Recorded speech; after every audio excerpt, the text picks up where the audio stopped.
আগামী সংসদ নির্বাচন ঘিরে নতুন রাজনীতির পথে হাঁটছে বাংলাদেশ। সেই নির্বাচন ঘিরে রয়েছে নানান সমীকরণ, চলছে রাজনৈতিক নানান ধরনের আলোচনা সমালোচনা। সেই নির্বাচনকে আমরা কখন দেখতে পাবো সেটি নিয়েও রয়েছে আলোচনা। 2025-এর শেষ নাগাদ নাকি 2026-এর মাঝামাঝি নাগাদ হবে সেই নির্বাচন, সেই সুস্পষ্ট রূপরেখা নিয়ে রাজনৈতিক দলগুলোর মধ্যে যেমন ধরনের আলোচনা চলছে, তেমনি সংস্কার না করে নির্বাচন কেন হবে, ঠিক কতখানি সংস্কারের পর আমরা নির্বাচন চাই, কিংবা বিচার হয়ে নির্বাচন হবে নাকি বিচার চলাকালীন সময় আমরা নির্বাচন দেখতে পাবো, সেই সবকিছু নিয়ে তুমুল আলোচনা চলছে এই মুহূর্তে। সেই সবকিছু নিয়ে আজকে আলোচনা করতে চাই। RIL দেশসাম্প্রতিকে আপনাদের সবাইকে স্বাগত জানাচ্ছি। আমি তাসনুভা তন্নি।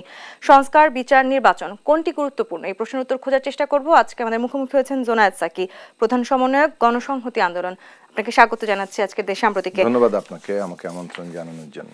সংস্কার, নির্বাচন এবং বিচার, তিনটিকে যদি আমি আলাদা করে বলতাম তাহলে তিনটি আসলে আমাদের জন্য এই মুহূর্তে খুবই গুরুত্বপূর্ণ, সেটিতে নিঃসন্দেহে কোনো সন্দেহ আসলে কারণেই। কিন্তু একসাথে যখন আসলে আমি প্রশ্ন করতে চাই এই মুহূর্তে সংস্কার, বিচার কিংবা নির্বাচন কোনটি সবচেয়ে বেশি গুরুত্বপূর্ণ, কিংবা তিনটি আসলে একসাথে চলতে পারে কিনা, সেটি নিয়ে তুমুল তর্ক বিতর্ক চলছে, সেটি নিয়ে আলোচনা আছে, সমালোচনাও আছে। সংস্কার দিয়ে আমি শুরু করতে চাই। সংস্কার নাকি নির্বাচন, এটি নিয়ে যেমন রাজনৈতিক দলগুলোর মধ্যে আলোচনা আছে, তেমনি বৈষম্য বিরোধী ছাত্র আন্দোলনে যারা নেতৃত্ব দিয়েছেন তাদের মাঝেও আসলে এক ধরনের আলোচনা আছে। কোনটুকু সংস্কার করে আসলে আপনারা নির্বাচন দেখতে চান, নাকি আসলে যে পরিমাণ সংস্কার ইতিমধ্যে হয়েছে এর মধ্যেই নির্বাচন দেওয়া সম্ভব? ধন্যবাদ আপনাকে। যারা অনুষ্ঠান দেখছেন সবাইকে সালাম এবং শুভেচ্ছা জানাই। সংস্কার, নির্বাচন এবং বিচার এগুলো কোনোটাই পরস্পর বিরোধী নয়, এগুলো এক একটা পরিপূরক এবং অপরিহার্য। যেমন ধরুন, আমরা ন্যায় বিচার চাই এবং ন্যায় বিচার হবে বাংলাদেশের এই নতুন যাত্রার প্রাথমিক ভিত্তি, এটা কোনো সন্দেহ নাই।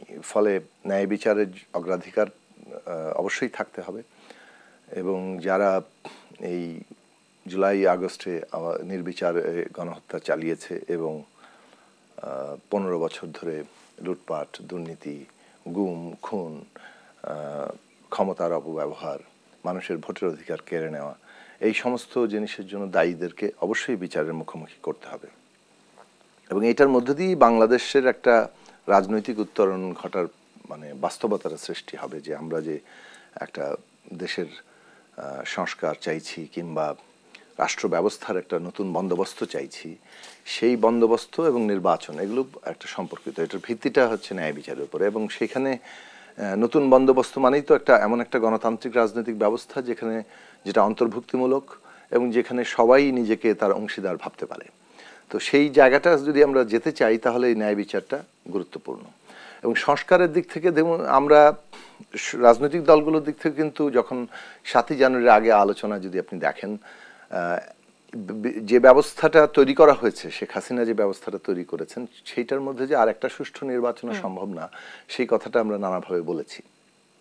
তার মানে হচ্ছে যে নির্বাচনের জন্যই কতগুলো সংস্কার দরকার, সেটা একেবারে অপরিহার্য। আবার ধরুন, রাষ্ট্র ব্যবস্থাটার যে ধরনের নতুন বন্দোবস্ত, গণতান্ত্রিক বন্দোবস্ত চাওয়া হচ্ছে, সেখানে সংবিধান সহ মৌলিক কাঠামোগত অনেকগুলো পরিবর্তন আনতে হবে, যেগুলোর জন্য নির্বাচিত জনপ্রতিনিধিরাই সেগুলোকে একভাবে একটা নির্দিষ্ট মাত্রায় চূড়ান্ত করবেন। কাজেই সেই দিক থেকে সংস্কার সম্পন্ন করার জন্য নির্বাচন দরকার। ফলে নির্বাচনের জন্য যেমন সংস্কার দরকার, তেমনি সংস্কার সম্পন্ন করার জন্য সংস্কার কাজটা আসলে দীর্ঘমেয়াদী, সেটি রাজনৈতিক দল নির্বাচিত হবার পরেও করতে পারে। এটা দীর্ঘমেয়াদী যেমন, আবার এটা স্বল্পমেয়াদী দিকও আছে। আবারও বলছি যে নির্বাচনের জন্যই অনেকগুলো সংস্কার দরকার। যে নির্বাচন ঘিরে আসলে এই মুহূর্তে আমাদের সবার এত আগ্রহ, বিশেষ করে যদি আমি রাজনৈতিক দলগুলোর কথা বলি, কিংবা বাংলাদেশ আসলে দীর্ঘদিন কোনো অংশগ্রহণমূলক নির্বাচন দেখেনি, কিংবা সত্যিকার নির্বাচন বলতে আমরা যা বুঝি সেটি হয়তো একটা জেনারেশন তারা জানেও না আসলে নির্বাচন কাকে বলে।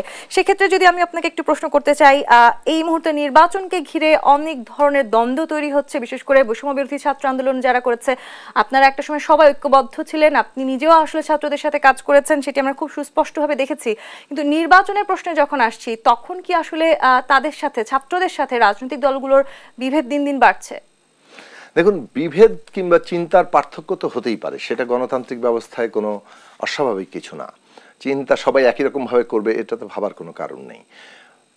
এই যে চিন্তার পার্থক্য আছে, মতপথের পার্থক্য আছে বলেই তো আমাদের ন্যূনতম জাতীয় ঐক্যমত্য দরকার এবং সেটা করার জন্য সরকার ফ্যাসিলিটেট করবে, এই কথা আমরা বহু আগে থেকে বলে আসছি যে আমরা একটা অন্তর্বর্তী সরকার চাই। যখন আমরা যুগপৎ আন্দোলন শুরু করেছি এবং সেই অন্তর্বর্তী সরকার মানে দেশের রাষ্ট্র ব্যবস্থার এই রূপান্তরের কাজে ফ্যাসিলিটেট করবে, এই কথাটাই এইভাবেই আমরা তখন থেকে বলে আসছি।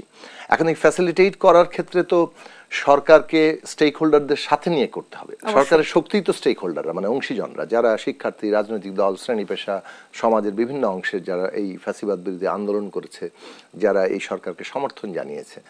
কাজেই আমরা সেটার সুবিধার জন্য যেহেতু সরকারকে দুটো গুরুত্বপূর্ণ দায়িত্ব পালন করতে হচ্ছে, একটা দৈনন্দিন রাষ্ট্র পরিচালনা, যেটা নিয়ে আমি মনে করি যে কথা বলা দরকার, কেননা সরকার এখন ভ্যাট ট্যাক্স থেকে শুরু করে যে বহু জিনিসের ব্যয় বৃদ্ধি ঘটছে, মানে দাম বাড়ানো হচ্ছে, যেটার দায় পুরোপুরি সাধারণ মানুষের জীবনের উপর পড়বে। কাজেই ওই সব প্রশ্নেও যেমন তেমনি রাজনৈতিক যে উত্তরণ, গণতান্ত্রিক উত্তরণের যে পুরো প্রক্রিয়াটা, সেটাও সম্পন্ন করার জন্য এই সব স্টেক হোল্ডারদের সাথে আলাপ আলোচনা। সব স্টেক হোল্ডারদের সাথে অন্তর্বর্তীকালীন সরকার কথা বলছে না? কথা, হ্যাঁ, সেটাই প্রশ্ন, যে কথা বলছে, বলে নাই এমন নয়, কিন্তু সেই বলাটা পর্যাপ্ত নয়, যথার্থ নয়, যথেষ্ট নয়। এখন সেজন্য আমরা প্রথম দিকেই প্রস্তাব করেছিলাম যে একটা জাতীয় রাজনৈতিক কাউন্সিল গঠন করার জন্য, যেটা শিক্ষার্থী, রাজনৈতিক দল, শ্রেণী পেশা এবং বিভিন্ন অংশীজনদের নিয়ে, যাতে করে সরকার এই কাউন্সিলের সাথে নিয়মিত আলাপ আলোচনা করতে পারে। আলাপ আলোচনার মধ্য দিয়ে মেজর যে পদক্ষেপগুলো হবে সেগুলো যখন সকলের সমর্থনের ভিত্তিতে হবে, সরকারের সেগুলো বাস্তবায়ন করতেও সুবিধা হবে। জনগণের আকাঙ্ক্ষাগুলো কি, কোথায় জনগণের সংকট বাড়ছে, সেই বিষয়ে আমরা সরকারকে নানাভাবে কথা তুলতে পারবো, পরামর্শ দিতে পারবো, কিংবা বিষয়গুলো তুলে ধরতে পারবো। সেই জায়গাটাতে সরকারের পলিসিটাও অভ্যুত্থানের যে আকাঙ্ক্ষা, সেই আকাঙ্ক্ষা তো সরকারকে ধারণ করতে হবে এবং আকাঙ্ক্ষাকে বাস্তবায়ন করতে হবে। সেই দিক থেকে অভ্যুত্থানের আকাঙ্ক্ষা তো জনগণের যারা প্রতিনিধি তারাই নানানভাবে প্রকাশ করছে। সেখানে একটা ঐক্যমত্যের জায়গা তৈরি করে সেই কাঠামোগত জায়গাটা যদি তৈরি হতো, তাহলে আজকে যে পাঠ্যক্রমের কথা বলছেন আমরা হাঁটছিলাম, এবং যে 36শে জুলাই যেটাকে আমরা বলি 5ই আগস্ট পর্যন্ত তো পুরো বাংলাদেশ আসলে একসাথে ছিল। হঠাৎ করে এই 5-6 মাসে এমন কি হয়ে গেল, আসলে সবার মাঝে এক ধরনের দূরত্ব সৃষ্টি হচ্ছে, সেটি যেমন আমরা দেখতে পাচ্ছি, খুব দৃশ্যমান হচ্ছে সেই দূরত্ব। সেই সাথে আপনি সহায়তার কথা বলছিলেন, সরকার কাদেরকে ফ্যাসিলিটেট করছে সেটি নিয়ে একটি প্রশ্নও কিন্তু উঠছে ইতিমধ্যে। একটু জানতে চাই, আপনি কি মনে করছেন সরকার আসলে কোনো একটি বিশেষ কোনো রাজনৈতিক দল যারা হতে যাচ্ছে, হয়তো সামনে রাজনৈতিক দল হিসেবে আত্মপ্রকাশ করতে যাচ্ছে, তাদেরকে একটু বেশি সহায়তা করছে? যেহেতু বৈষম্য বিরোধী ছাত্র আন্দোলনের নেতৃস্থানীয় যারা ছাত্র নেতা ছিলেন, তারা এই সরকারের মধ্যে অংশ হয়েছে, কাজেই সরকারের সাথে তাদের একটা যোগাযোগ তো আছেই। এবং বৈষম্য বিরোধী ছাত্র আন্দোলন যারা যুক্ত ছিলেন তারা জাতীয় নাগরিক কমিটি গঠন করেছেন, এবং জাতীয় নাগরিক কমিটি এবং বৈষম্য বিরোধী ছাত্র আন্দোলন একসাথে কাজ করছে, এবং তারা একটা রাজনৈতিক দল গঠন করবে বলে ইতিমধ্যে ঘোষণা দিয়েছে। আমরা সাধারণভাবে মানে রাজনৈতিক দলকে স্বাগত জানাই। আমরা মনে করি অভ্যুত্থানের আকাঙ্ক্ষা নিয়ে কোনো রাজনৈতিক দল যদি গড়ে ওঠে এবং তরুণদের মধ্যে থেকে গড়ে ওঠে, সেটা তো আমরা নিশ্চয়ই স্বাগত জানাবো। একই সাথে আমরা এটাও মনে করি যে অভ্যুত্থানের আকাঙ্ক্ষার পরিপ্রেক্ষিতেই প্রতিষ্ঠিত বড় রাজনৈতিক দলগুলো তাদেরকে অনেকটা বদল করবে, তাদের মধ্যেও পরিবর্তন মানুষ দেখতে চায়। আবার নবীন দলগুলো তাদেরকেও অভ্যুত্থানের আকাঙ্ক্ষাকে ধারণ করতে হবে এবং নিজেদের শক্তিশালী করতে হবে। এই পুরো প্রক্রিয়াটাই কিন্তু বাংলাদেশের গণতান্ত্রিক ব্যবস্থার জন্য প্রয়োজনীয়। এখন প্রশ্ন হচ্ছে যে ক্ষমতায় থেকে কেউ যদি কোনো দল গঠনের সুবিধা নেয়, তাহলে সেটা জনগণ ভালো চোখে দেখে না বাংলাদেশে, এবং এগুলো নানান তকমায় পড়ে, যার মধ্যে কিংস পার্টি একটা নাম আছে।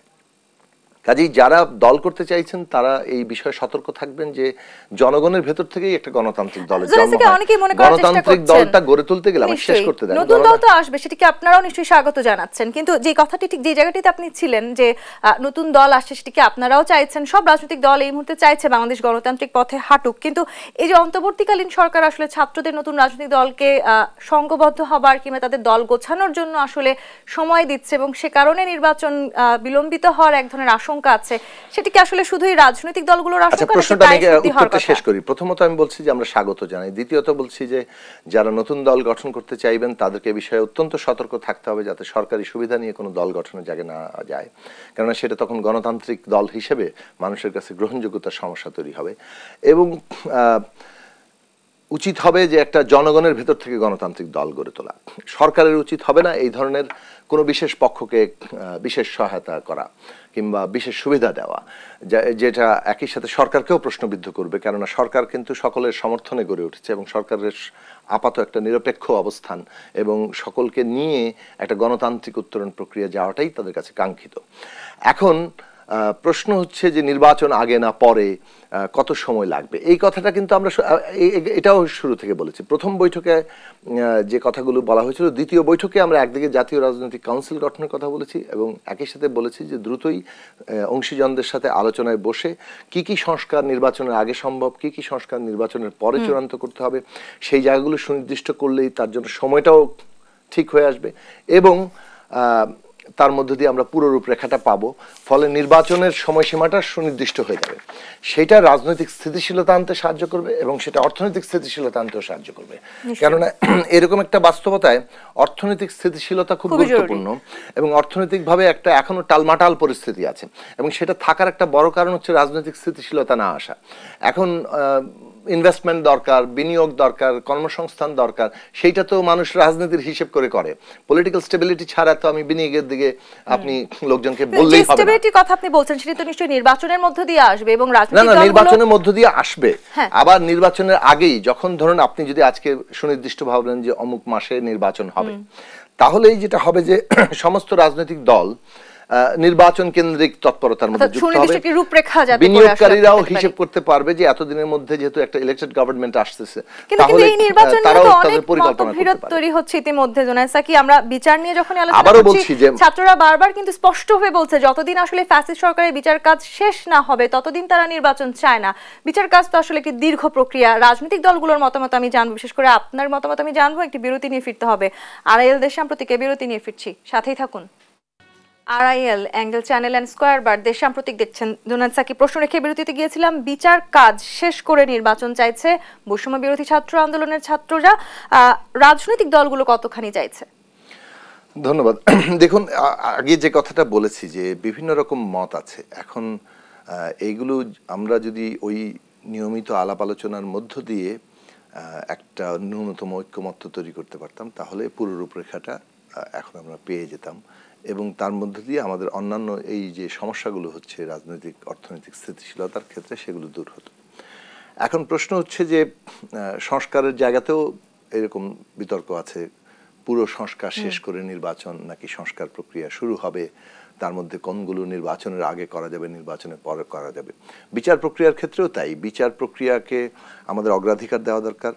কোনো রকম আমলাতান্ত্রিক জটিলতা যাতে না থাকে এবং সেটা দীর্ঘায়িত না করে, সেই হিসেবে আমাদের যথাসম্ভব বিচারকে ত্বরান্বিত করা দরকার, মানে অগ্রাধিকার দিয়ে। এবং সেইটা নিশ্চয়ই একটা সুনির্দিষ্ট পর্যায় পর্যন্ত শেষ যাতে এই নির্বাচনের আগেই হয়, সেই দিকে সরকারকে অগ্রাধিকার দিতে হবে। এটা জনগণেরও দাবি, কারণ জনগণ তো এই হত্যাকাণ্ডের বিচারটা দেখতে চায়। কিন্তু এইগুলো নির্বাচনের পথে বাধা নয়।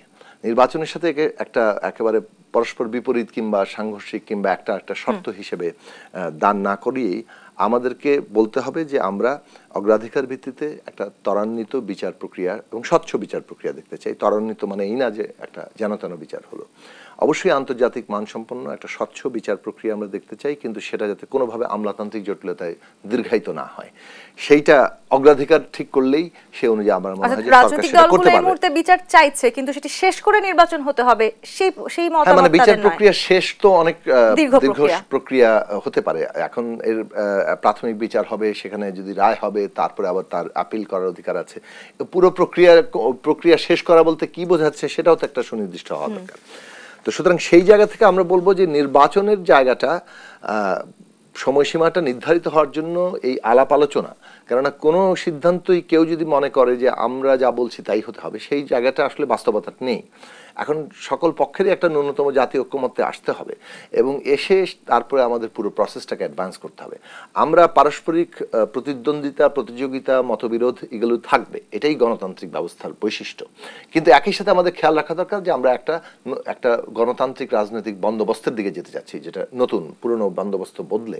কাজেই সেইটার যে সকলের সামষ্টিক দায়িত্ব আছে, সেই দায়িত্বের জায়গা থেকে আমাদের একটা জাতীয় ঐক্যমত্য। এই যে সামষ্টিক দায়িত্বের কথা বলছেন, সেখানে তো নিশ্চয়ই অন্তর্বর্তীকালীন সরকারের একটা বড় দায়িত্ব আছে এবং সবকিছু নিয়ে আসলে এক ধরনের দায়িত্ব তাদের কাঁধে আছে।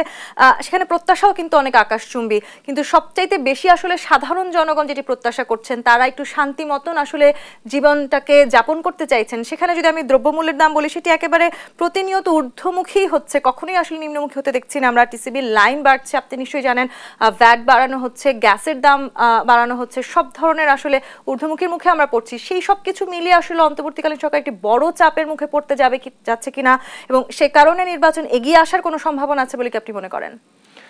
না, সম্ভাবনা তো কত কিছুই থাকতে পারে। প্রথম বিষয় হচ্ছে যে আলাপ আলোচনাটা দরকার। টেবিলে এখনো আলোচনা আসছে না। তবে আমি একটা কথা বারবার বলি যে যেহেতু অন্তর্বর্তী সরকার বলেছেন 15 জানুয়ারির মধ্যে রিপোর্ট আসবে এবং তারপরই তারা আলোচনা শুরু করবেন, কাজে এই পর্যন্ত আমাদের অপেক্ষা করার দরকার আছে, কারণ সরকারের দিক থেকেও তো তার একটা পরিকল্পনা আছে। এখন আমরা যদি এই আলাপ আলোচনাটা দেখি এবং দ্রুততম সময়ের মধ্যে একটা আলাপ আলোচনার জায়গা থেকে আমরা রূপরেখাটার জায়গা পাই, তাহলে আমরা এই ধরনের বিতর্কগুলোর একটা মানে অন্তত সাময়িকভাবে একটা অবসান দেখব যে আমরা একটা পথে এগোচ্ছি। এখন এই সরকারের সাথে বিগত সব ধরনের ওই তত্ত্বাবধায়ক, অন্তর্বর্তী ইত্যাদি সরকার একটা পার্থক্য হচ্ছে যে তাকে একটা মোটামুটি লম্বা সময় ধরে এখানে তারা থাকতে হচ্ছে, ফলে তাদেরকে দৈনন্দিন রাষ্ট্র পরিচালনাটা করতে হচ্ছে, জনগণের সংকট বিষয়ক নীতিমালা ঠিক করতে হচ্ছে। সেক্ষেত্রে আমাদের কথা ছিল যে ফ্যাসিস্ট সরকার দেখেছি যে রাষ্ট্র ক্ষমতা ব্যবহার করে লুটপাট করেছে আর তার দায়টা পাবলিকের ঘাড়ে চাপিয়ে দিয়েছে। এখন সেই নীতি কি এখনো বহাল থাকবে? আমরা কি এই যে ধরুন ভ্যাট বাড়ানো হচ্ছে, তারপরে আপনার ট্যাক্স বাড়ানো হচ্ছে, গ্যাসের দাম বৃদ্ধি করার প্রস্তাব করা হয়েছে 31 টাকা থেকে 75 টাকা, মানে এত দ্বিগুণেরও বেশি।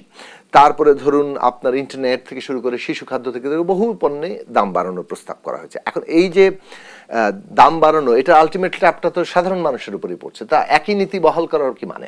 এখন ধরুন দুটো বিষয় আমি গুরুত্বপূর্ণ তুলতে পারি। একটা হচ্ছে যে কেন আমাদেরকে মানে এই যে শেখ হাসিনার যে বাজেট, সেই বাজেটটাই নিয়ে চলতে হবে, এই বাজেট কেন রিভাইজড হওয়া সেটা হলো না।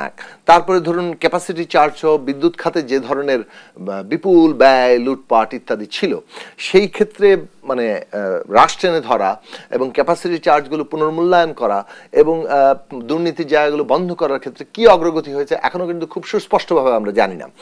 আবার ধরুন যে দাম বৃদ্ধির ক্ষেত্রে যে বিষয়গুলো খুব গুরুত্বপূর্ণ হয়, যেমন ধরেন খাদ্য প্রশ্নে, জ্বালানি প্রশ্নে, পরিবহন কিংবা ট্রান্সপোর্টেশন কিংবা উৎপাদন ব্যয়, এখন এইগুলোর ক্ষেত্রে জ্বালানির যে দাম বৃদ্ধিটা যদি আমরা আন্তর্জাতিক বাজারে দাম কমলে আমাদের এখানে দাম সমন্বয় আমরা করতাম, তাহলে কিন্তু অনেকগুলো জায়গাতেই প্রাইসের ক্ষেত্রে আমরা প্রভাব ফেলতে পারতাম। কখনো কি জবাবদিহিতার জায়গাটিতে আমরা পৌঁছতে পেরেছি?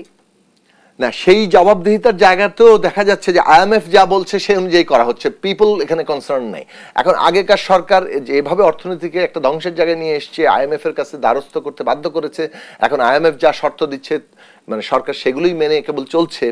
এইটা যে সাধারণ মানুষের ঘাড়ে আবার ব্যাপকভাবে চাপ পড়ছে। এই যে সাধারণ মানুষ নাভিশ্বাস উঠলে, তারা যারা অভ্যুত্থানের মূল শক্তি, তারাই যদি সরকার থেকে বিচ্ছিন্ন হয়, তাহলে এই সরকার কিভাবে বাকি, ধরুন যদি প্রধান উপদেষ্টার বক্তব্য অনুযায়ী ডিসেম্বর থেকে 26শে জুন তার কোনো এক সময় নির্বাচন, তো ডিসেম্বর যদি সর্বনিম্ন সময় হয় তাহলে তো 1 বছর আপনার সময় তাদেরকে চালাতে হবে। 1 বছর সবাই তো জনগণকে সাথে নিয়ে চালাতে হবে।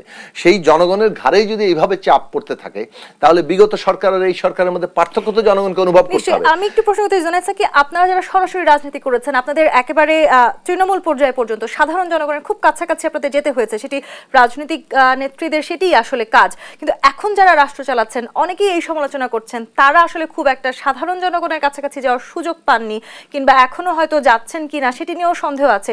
সেটিকেও কি আপনি একটি বড় কারণ মনে করেন? আবার সেই জনগণের পালস না বোঝার ভুল হতে যাচ্ছে? কার অভিজ্ঞতা, মানে এই বিষয়গুলো যে কেউ বলতে পারে কারো অভিজ্ঞতা বেশি, কারো অভিজ্ঞতা কম, কিন্তু প্রশ্নটা হচ্ছে যে এইটা কিন্তু 1-11 মতো সরকার না। 1-11 সরকার কিন্তু জনগণ সমর্থন দিয়ে ঠিক করে না, ওটা অন্যভাবে এসছে, ওটা সেনাবাহিনীর সমর্থনে এসছে এবং তারাই সেটাতে প্রভাব বিস্তার করেছিল। এই সরকার গঠিত হয়েছে সমস্ত স্টেক হোল্ডারের সমর্থনে।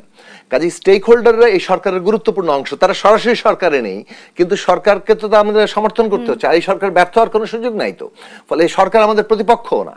কিন্তু এখন তাহলে এই সরকার যদি, যেহেতু তার দৈনন্দিন রাষ্ট্র পরিচালনার ক্ষেত্রে জনগণের সুবিধা অসুবিধাটার বিষয়টি বিবেচনায় রাখতে হবে, এটাকে বলে রাজনৈতিক দৃষ্টিভঙ্গি।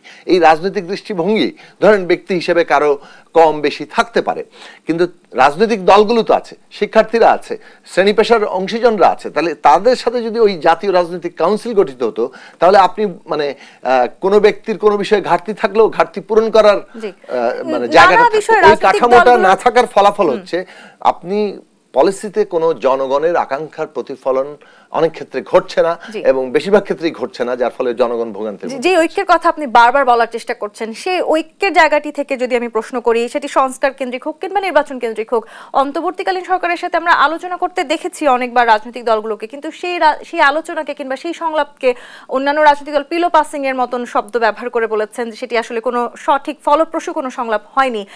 তার মানে কি আসলে কোনোভাবেই আমরা কোনোভাবেই সংলাপগুলোকে ফলপ্রসূ করতে পারছি না, দৃশ্যমান কোনো ধরনের ফলাফল আমরা পাচ্ছি না সামনে? আচ্ছা দেখুন, আমার জানা মতে 3 বার আনুষ্ঠানিকভাবে সরকার আমাদেরকে কথা বলতে বলেছেন, এর বাইরেও হয়তো 2-1 বার কথাবার্তা কেউ কেউ বলে থাকতে পারেন। 3 বারই 3টা বড় ইস্যু নিয়ে। তো প্রথমবার 15ই আগস্ট নিয়ে, দ্বিতীয়বার দুর্গাপুজো নিয়ে, তৃতীয়বার মানে বাংলাদেশের যে হাই কমিশন, ডেপুটি হাই কমিশনে আক্রমণ হলো, তার পরিপ্রেক্ষিতে একটা জায়গা। তো এই ইস্যুগুলোর ভিত্তিতে একটা সরকারের আলোচনা হয়েছে। এইসব আলোচনা হয়তো কেউ অন্যান্য প্রস্তাবও দিয়েছেন, কিন্তু সরকারের দিক থেকে কিন্তু এজেন্ডা হিসেবে এগুলো ঠিক করা হয়নি। এখন সরকারের এই বিষয়গুলো শুধু বাংলাদেশের বিষয়, বাকি বিষয় নাই। এবং এই সরকারকে কি রাজনৈতিক উত্তরণের প্রশ্নে আলোচনা, ঠিক আছে, তারা কমিশন গঠন করেছেন, সংস্কার প্রস্তাব আসলে আলোচনা হবে, ভালো কথা, কিন্তু দৈনন্দিন রাষ্ট্র পরিচালনার কি হবে, জিনিসপত্রের দাম বাড়ানো কি হবে? এই সরকারকে জবাবদিহিতার আওতায় আনা যাচ্ছে না। না, সেটা আনা যাচ্ছে না বলতে এই জায়গাতেই যে আমরা যে প্রস্তাবটা বলেছিলাম যে একটা কাঠামো যদি তৈরি হতো, তাহলে সেটার সাথে ধরেন নিয়মিত বিরতিতে আলাপ আলোচনা থাকলে বিরোধ কিংবা পার্থক্য একটা ন্যূনতম জায়গায় এসে দাঁড়াতো, যে এইখানে আমরা একমত হয়েছি, কাজে এই সরকার তখন জোরালোভাবে ওই পদক্ষেপগুলো নিত। প্রতিষ্ঠানগুলোর পুনর্গঠন তো সরকার একটা কাজ, এখন 5 মাস পার হয়েছে, আপনি তো প্রতিষ্ঠান পুনর্গঠন এখনো চলছেন, একই কথা বলে তো আপনি বেশি দিন মানে এটা গ্রহণযোগ্য হবে না। কাজে আপনাকে প্রতিষ্ঠান পুনর্গঠনের কাজটি যে করতে হবে, সেখানে যে কতগুলো জোরালো সিদ্ধান্ত নেওয়ার ব্যাপার আছে, অনেকগুলো গুরুত্বপূর্ণ জায়গায় যে এখনো পতিত দোসররা বসে আছে, সেটা সবগুলো মন্ত্রণালয়ের ক্ষেত্রে প্রযোজ্য। এখন সেই জায়গাতে আপনার যে পরিবর্তন আনতে হলে রাজনৈতিক দলগুলোর যে সমর্থনের দরকার, সকল অংশীজনদের যে সমর্থন যার দরকার, সেইটা এখানে যথার্থভাবে নাই বলে পরিষ্কার। রাজনৈতিক দলগুলোর সাথে অন্তর্বর্তীকালীন সরকারের যে দূরত্ব, সেটিও আসলে বাড়ছে। তার মানে সামনে নির্বাচন ঘিরে আমরা যে সমীকরণের প্রত্যাশা করতে চাইছি, সেই সমীকরণ আবারও পাল্টে যাওয়ার কোনো সম্ভাবনা আছে কিনা, নাকি আমরা যে অংশীদারিত্বমূলক বা অংশগ্রহণমূলক আসলে যে নির্বাচন আমরা দেখতে চাইছিলাম, সেই নির্বাচন নিয়ে আবারও একটি শঙ্কা তৈরি হওয়ার কোনো ধরনের সম্ভাবনা সামনে আছে কিনা? আমি উত্তর নিব, আরেকটি বিরতি দিতে হবে। আড়াইল দেশসাম্প্রতিকের বিরতি নিয়ে ফিরছি, সাথেই থাকুন। দেশসাম্প্রতিক দেখছেন, জোনায়েদ সাকি। অনেক ধরনের সমীকরণ থাকে নির্বাচনকে ঘিরে, এবং নতুন পথে বাংলাদেশের রাজনীতি হাঁটা শুরু করেছে। ভবিষ্যতের রাজনীতিতে আমরা পরিবর্তিত সেই সমীকরণ দেখব কিনা, কিংবা অন্তর্বর্তীকালীন সরকারের এখন আসলে রাজনৈতিক বাস্তবতায় তাদের যে ধরনের ভূমিকা আছে, বিশেষ করে রাজনৈতিক দলগুলোর সাথে তাদের এখনকার যে অবস্থান আছে, যে দূরত্ব সৃষ্টি হচ্ছে, তাতে করে আসলে রাজনৈতিক সমীকরণ পাল্টে যাবার সম্ভাবনা কতখানি? দেখুন, এখনো এটা মন্তব্য করার সময় আসেনি। আমি মনে করি যে রাজনৈতিক দল, শিক্ষার্থী, শ্রেণী পেশার সকল অংশীজনের সাথেই সরকারের যদি আলাপ আলোচনা করার জায়গাটা বাড়ে, টেবিলে যদি আলাপ আলোচনা আসে, আমাদের দূরত্ব কমানো সম্ভব, একটা ন্যূনতম জাতীয় ঐক্যমত্য তৈরি করা সম্ভব, এবং তার ভিত্তিতেই পুরো প্রক্রিয়াটি এগিয়ে নিয়ে যাওয়া সম্ভব। এখন যদি এই কাজে অবহেলা তৈরি হয়, তাহলে তো দূরত্ব বৃদ্ধি পাবেই, এবং দূরত্ব বৃদ্ধি পেলে নানা ধরনের আশঙ্কা সৃষ্টি হতে পারে। ফলে এখনো আমরা বলবো যে আমি মনে করি না যে এখনই মানে চূড়ান্ত কোনো আশঙ্কা করার বাস্তবতা এসছে, কিন্তু এর মধ্যে নানা ধরনের দূরত্বের লক্ষণ দেখা যাচ্ছে। সেই ক্ষেত্রে ন্যূনতম যাতে ঐক্যমত্য থাকে মত পার্থক্য সত্ত্বেও, সেই জায়গাটার জন্য সরকারের অতি সত্বর আলাপ আলোচনা করা দরকার। এবং আলাপ আলোচনার বিষয়বস্তু একদিকে যেমন গণতান্ত্রিক রাজনৈতিক উত্তরণ বিষয়ে আলোচনা করা দরকার, সংস্কার, নির্বাচন, এইসব প্রসঙ্গ নিয়ে, অন্যদিকে ন্যায় বিচার এবং দৈনন্দিন রাষ্ট্র পরিচালনা, জনজীবনের সংকট, প্রতিষ্ঠান পুনর্গঠন, এইসব প্রশ্নেও মানে অংশীজনদের সাথে আলাপ আলোচনা দরকার। এই আলাপ আলোচনার টেবিলে উঠলেই এই আপনি যত ধরনের আশঙ্কার কথা বলছেন, আলাপ আলোচনা অনেক হয় জোনায়েদ সাকি, সেগুলো ফলপ্রসূ হয় কিনা, দৃশ্যমান হয় কিনা, সেটি নিয়ে তো একটি না, আমি মনে করি যে 3টা ইস্যুতে সরকার আলোচনা করেছে, সেগুলো খুবই ফলপ্রসূ ছিল। মানে ধরুন এই যে বাংলাদেশে মানুষের জানমালের নিরাপত্তা, ধর্মীয় জাতিগত যারা সংখ্যায় কম তাদের জন্য নিরাপত্তার প্রশ্ন, দুর্গাপূজা, তারপরে ধরুন বাংলাদেশের স্বাধীনতা সার্বভৌমত্বের প্রশ্ন, এই সব প্রশ্নে আমাদের যে জাতীয় ঐক্যমত্য দরকার সেই ঐক্যমত্যের জায়গাগুলো তো তৈরি হয়েছিল। ফলে সেগুলো তো দেশের মধ্যে দেশের বাইরেও সব জায়গায় একটা ইতিবাচক প্রভাব পড়েছে। এখন বাকি প্রশ্নেও তো আলাপ আলোচনা হবে। হ্যাঁ, আলাপ আলোচনার মধ্যে তর্ক বিতর্ক হবে, পার্থক্যও হবে, কিন্তু তার মধ্যে ঐক্যটা খুঁজে বের করতে হবে আমাদের। পার্থক্য হবে না এই জিনিস আপনি আশা করতে পারেন কি? না, সেই গণতান্ত্রিক ধারায় মত পার্থক্য থাকবে, সেটি খুবই স্বাভাবিক, কিন্তু সেই তর্ক বা বিতর্ক যেটির কথা আপনি বলছেন সেই বিতর্কটা আসলে দিন দিন বাড়ছে কিনা? যখন আসলে বিএনপির মতো বড় রাজনৈতিক দল কিংবা সব রাজনৈতিক দলই বলছে তারা নির্বাচনী প্রস্তুতি নিতে চায়, বিএনপি ইতিমধ্যে ঘোষণাই করেছে নির্বাচনের প্রস্তুতি নিন, তারেক রহমান নিজে বলেছেন রাজনৈতিক দলগুলো যখন নির্বাচনের প্রস্তুতি নিতে চাইছে, ছাত্র আন্দোলন যারা করেছেন সম্মুখ সারিতে থেকে তারা বলছেন তারা এই মুহূর্তে নির্বাচন চান না। আবার সবচেয়ে বড় একটি যেটি প্রশ্ন এখন দেখা দিয়েছে, কোন নির্বাচন আগে হবে, জাতীয় সংসদ নির্বাচন আগে হবে নাকি স্থানীয় সরকার নির্বাচন আগে হবে? দেখুন, নির্বাচনের মানে যে কথাটা বললেন যে বৈষম্য বিরোধী ছাত্র আন্দোলন যারা করেছেন, মানে তাদের নেতৃস্থানীয় অংশরা এখন যেভাবে একটা রাজনৈতিক দল গঠন করতে চাইছেন, তো তারা তো একটা রাজনৈতিক দল গঠন করতে চাইছেন। রাজনৈতিক দল গঠন করলে তারা নির্বাচনে অংশ নেবেন না? নিশ্চয়ই অংশ নেবেন, কাজে এটাই তো নির্বাচনের প্রস্তুতির একটা অংশ। সুতরাং নির্বাচনের প্রস্তুতি তো সবাই নিতে চায়, আরো আনুষ্ঠানিকভাবে নিতে চায়, কারণ নির্বাচনের সময়সীমা ঘোষিত হলেই নির্বাচনের প্রস্তুতির কাজটা এগিয়ে যাবে। মানে আপনি ধরেন তখন একটা কি বলা যায়, আনুষ্ঠানিকভাবে আপনি আপনার প্রচার মানে নির্বাচনের প্রস্তুতির কাজটা এগিয়ে নিতে পারেন। তো সুতরাং ওইটা কোনো বিরোধাত্মক বিষয় না আমি একটা মনে করি। তারপরে শেষে যে কথাটা বললেন যে জাতীয় নির্বাচন আগে না স্থানীয় নির্বাচন আগে, এই কথাটি আমরা ইতিমধ্যে আগে বিভিন্ন জায়গায় বলেছি যে এ পর্যন্ত সরকারের দিক থেকে কোনো সুস্পষ্ট কথা বলা হয়নি। প্রধান উপদেষ্টা একটা কথা প্রসঙ্গে বলেছেন তারা জাতীয় এবং স্থানীয় দুটো নির্বাচনের প্রস্তুতি নিচ্ছেন, কিন্তু স্থানীয় নির্বাচন আগে হবে না পরে হবে এই নিয়ে তো তারা একটা সুস্পষ্ট কথা বলতে হবে, তখন আলোচনাটা আরো প্রাসঙ্গিক হবে। কিন্তু আমরা যেটা মনে করি সেটা হচ্ছে যে বাংলাদেশ একটা ফ্যাসিস্ট বন্দোবস্ত থেকে গণতান্ত্রিক রাজনৈতিক বন্দোবস্তে নতুন একটা কি বলে যে আইন ব্যবস্থায় যেতে চায়। সেই প্রতিষ্ঠানের পরিবর্তন, আইনের পরিবর্তন, গণতান্ত্রিক একটা সংবিধান প্রতিষ্ঠা করা, এগুলো হচ্ছে আমাদের এখন কি বলে যে অগ্রাধিকার, এবং এগুলোই প্রাধান্যে থাকা দরকার। ফলে এটা যদি প্রাধান্যে থাকে সেই দিক থেকে সংস্কার এবং নির্বাচন এবং নির্বাচনের মধ্য দিয়ে আরো সংস্কারকে চূড়ান্ত করা, এই পুরো জিনিসটাই অগ্রাধিকার হওয়া উচিত। নির্বাচনী অনেক ধরনের আসলে সমালোচনা থাকে, বিশেষ করে যতবার নির্বাচন এসছে ততবার জোট করা নিয়ে আসলে আমরা এক ধরনের বিস্তর আলোচনা করি। সেই জোট গঠন আসলে বাংলাদেশের রাজনীতি খুবই পুরনো একটি কৌশল। সামনে নির্বাচনে যেহেতু আওয়ামী লীগের মতন বড় একটি প্রতিদ্বন্দ্বী দল আমরা বলতেই পারি আসলে হয়তো তাদেরকে আমরা দেখতে পারছি না সামনে নির্বাচন, সেটা অনেকটাই নিশ্চিত। সেক্ষেত্রে আসলে নতুন কোনো জোট গঠন হয়ে নতুন কোনো সমীকরণ আসতে যাচ্ছে, আপনারা কি মনে করছেন, বা আপনাদের আসলে কারোর সাথে জোট করার কোনো ধরনের কোনো চিন্তা আছে কিনা? আমরা তো ইতিমধ্যে একটা জোটে আছি, আমাদের দল গণসংহতি আন্দোলন গণতন্ত্র মঞ্চের একটা শরিক দল। আমরা গণতন্ত্র মঞ্চগতভাবে আরো আমাদের রাজনৈতিক যে কর্মকাণ্ড সেটাকে একটা এই নতুন প্রেক্ষাপটে আমরা দাঁড় করানোর চেষ্টা করছি, এবং আমরা খুব শীঘ্রই আরো সামনে আসব।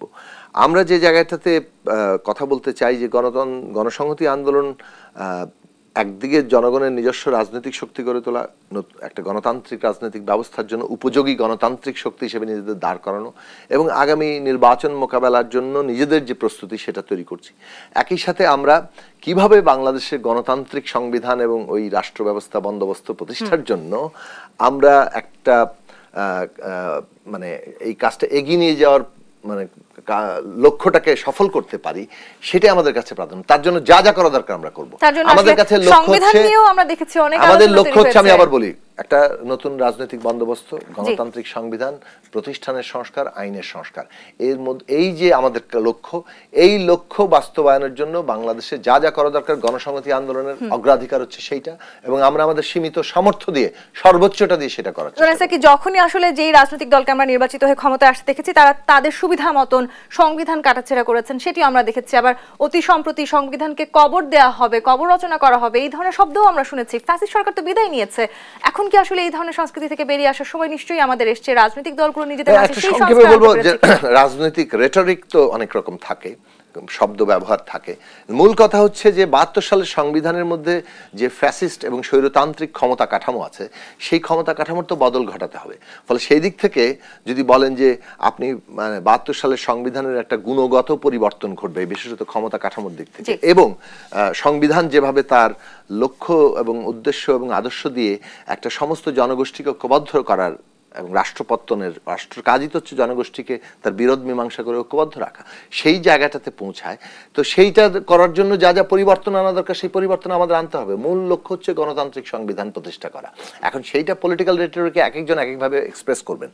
সেই জায়গা থেকে আমাদের মনে হয় যে ওই লক্ষ্য অনুযায়ী আমরা আমাদের সাধ্যমতো যা করার সেটা করব। তার জন্য দল, জোট, এবং জনগণের স্বার্থকে সবার আগে রেখে নিশ্চয়ই আমরাও সেই প্রত্যাশা রাখতে চাই। নিশ্চয়ই আমরাও সেই প্রত্যাশা রাখতে চাই। জনেসাকে অসংখ্য ধন্যবাদ আজকে দেশ সাম্প্রতিককে সময় দেওয়ার জন্য। দর্শক, আগামী দেশ সাম্প্রতিক দেখবার আমন্ত্রণ রইল। ধন্যবাদ এতক্ষণ সাথে থাকবার জন্য।